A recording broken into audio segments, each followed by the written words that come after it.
You're not going to be a monk if you do NoFap. Testosterone boost that you want will stabilize in a week. NoFap will not fix any aspect of your life. In fact, a healthy sexual life comes from healthy sex life, not by restricting it. This also doesn't mean that porn addiction is okay. Instead of treating NoFap like God, treat NoFap like a tool. Use it when it's convenient. Whether it is for mental health or religious reasons, it is important to abstain from sexual activities for the sake of mental clarity and mental stability. Welcome back to another video. My name is Harsh Patel, and in this video, I will reveal the reality of NoFap. First things first, does NoFap change your life? What have I discovered? So what my long-lasting belief is that when you focus on NoFap, you're focusing on not wanking, as funny as it sounds, or in most cases, I feel like when people do NoFap, they are restricting porn. Okay, the devil here is porn and not fapping. But it's a double-edged sword because most people watch porn and then masturbate. And so it's kind of intertwined in a way. Imagine if you are, let's say, in this NoFap community, your entire life is about not fapping. Like your entire life, like no, wake up, you think about not fapping. Or you're doing homework, or you're just sitting on the couch and you have sexual urges and you're like, I can't fap.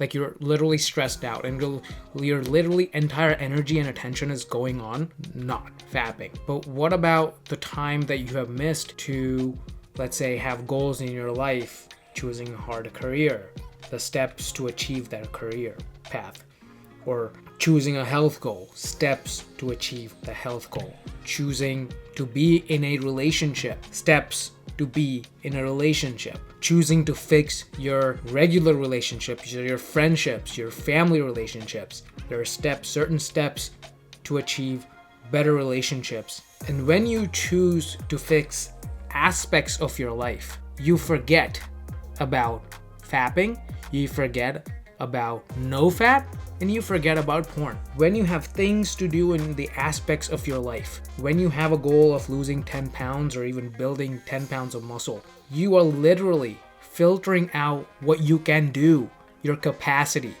to even engage in activities like masturbating too much, excessively, or watching excessive amounts of porn. When I have had busiest weeks ahead, when I had to work, let's say 24 hours like part-time, and then I went to school full-time, I did not even have energy to think about that stuff because I had other things to do.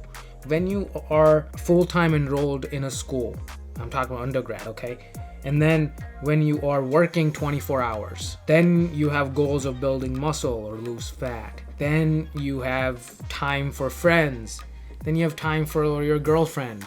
Then you have time for family. It's all diluting the time that you have to even think about fapping or NoFap or being in this NoFap community. And all these NoFap gurus will claim, oh, NoFap is life-changing.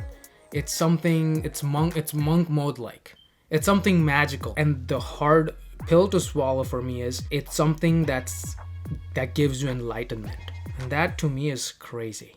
Enlightenment is the most bullshittest thing ever to sell people because it's not real. We humans are not meant to be enlightened. It all looks good and fine in mythology and in religious books, but regular humans cannot be enlightened. Let's just stick to science and let's just stick to our capabilities and let's just actually focus on the present. That's the most important part. So no, NoFap doesn't change your life. What does the science say about NoFap anyways? To be honest, there have been 2 studies done, one dating back to 2001 and 2003, and one of them is retracted. Personally, when some article is retracted, I don't feel comfortable going into the article and really putting in the effort, because if it's retracted, then it has to be retracted for a reason. And so I didn't really go into the reading of the article. But what I have heard from social media is that there's a particular increase in testosterone after a week if you abstain from masturbation.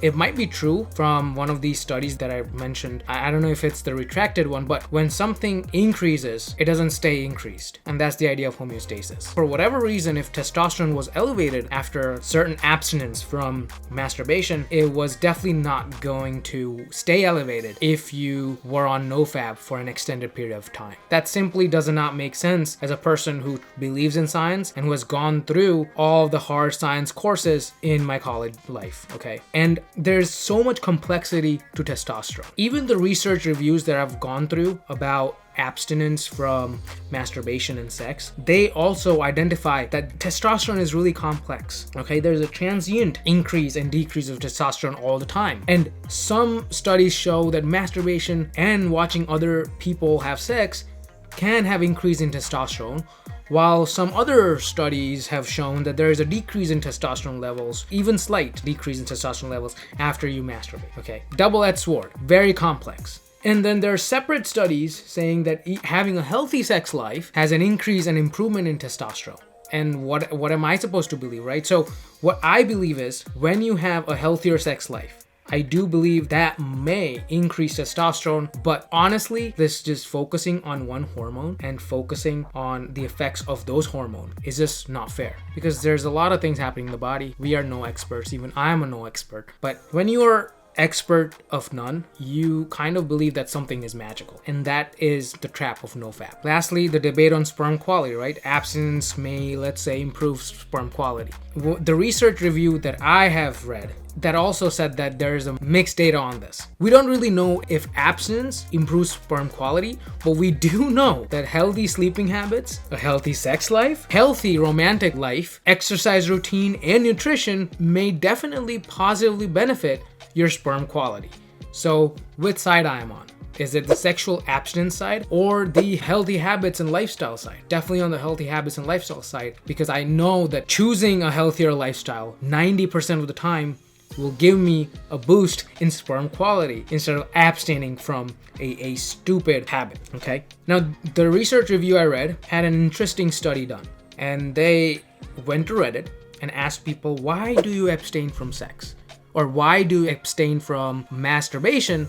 Because you're in this NoFap community. Most people said that they have lower trust in science, they perceive masturbation as unhealthy, some gravitate towards being conservative and religious, and lastly, some of them are hypersexual and they're aware of it, which are all good reasons, okay?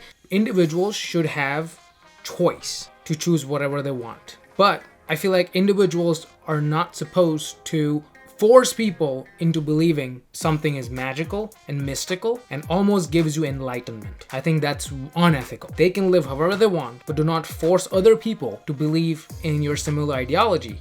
And the problem is that something is mystical, mythological, and enlightenment provoking. That's the problem. And this was a really interesting study and really enjoyed learning about this. Those reviews that I've read will be linked down below if you are interested. Lastly, why is NoFap important? Let's just talk about that. In my opinion, in my anecdote, NoFap is really important because you have harder erections. And yes, you heard it right.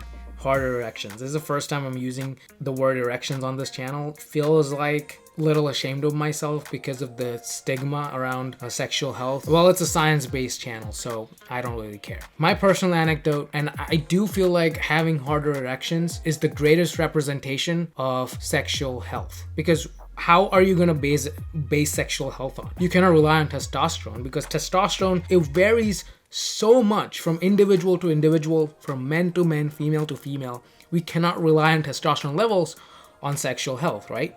So when you have harder erections, and when you have erections that brings you pleasure while doing sex or whatever you are doing, okay? I'm no one to judge what you do with that, but whenever you have that, it represents sexual health and sexual state you're in. On the flip side, if you have erectile dysfunction, you are suffering from poor sexual health, right? This is how I'm gonna base it on. And so I think having a period of NoFap does really help with erections. And there's another problem right now in this day and age, porn-induced erectile dysfunction, where people excessively masturbate and watch hyper-stimulating porn where they cannot get it up. And I think the best, instead of seeking help, it's fine you seek help, but you know your problem. Work on yourself and remove porn from your life. When you remove porn from your life, you will regain your erections. And trust me, those erections will be unmatched. Again, porn is the problem. It's that getting excited from other people is the problem, right? I mean, yes, it's all exciting, but you are not the person. You're not dominating, you're not man enough then, you know? So that's the problem. Then there is mental clarity, and I have done a podcast on mental clarity and where I included this where a period of NoFap is really important for your mental clarity. In fact, I had a superstition in undergrad that I had to do NoFap for about 48 hours. Now, that sounds really weird, but I abstained myself from masturbation because I had a superstition that if I masturbate before an exam, I'll get a poor grade. And when I look at my data on this research in my life, where I have abstained from masturbation before a big event or before a big exam, project, essay, where I need my entire focus and need my mental clarity on point, I think NoFap has helped me a lot. Sounds weird. That's my personal anecdote.